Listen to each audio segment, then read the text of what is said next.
భగవాన్ శ్రీ సత్యసాయిబాబా జయంతిని పురస్కరించుకుని భారతీయ జీవన సంస్కృతి పరిరక్షణ సమితిని ఏర్పాటు చేస్తున్నట్లు వ్యవస్థాపక అధ్యక్షులు మహంతి ఆదినారాయణ తెలిపారు.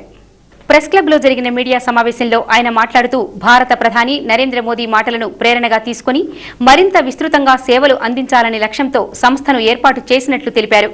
కళాభారతిలో జరిగే కార్యక్రమంలో ఏయువిసి జిఎస్ఎన్ రాజు, ఏఐటియుసి కేంద్ర ఉపాధ్యక్షులు బివి రామారావు సంస్థను ప్రారంభించనున్నారని తెలిపారు.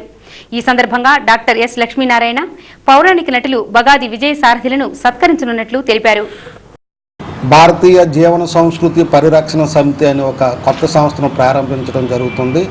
ఈ కార్యక్రమంలో ఆంధ్ర యూనివర్సిటీ ఉప కులపతి శ్రీ జిఎస్ఎన్ రాజు గారు, port trust senior trustee comrade BV Ramarao గారు వంటి నగర ప్రముఖుల చేతుల మీదుగా ఈ సంస్థను ప్రారంభించడం జరుగుతుంది.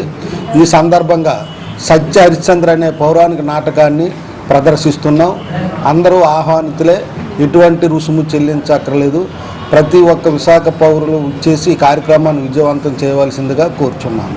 మద్దిలపాలెం కళాభారతి ఆడిటోరియం సంస్థ ఆశయాలు, ముఖ్యమైనటువంటి ఆశయం ఆరోగ్యమైన సమాజం, స్వచ్ఛ భారత్ కోసం కృషి చేయటం, మన భారతీయ జీవన శైలిని నేటి యువకులకు గుర్తు చేసేటట్టుగా శిక్షణ తరగతులని నిర్వహించటం, భగవద్గీతను ప్రతి భారతీయుడు చదివేటట్టుగా దీనికి కావాల్సినటువంటి శిక్షణ తరగతుల్ని ఏర్పాటు చేయాలని ముఖ్యమైన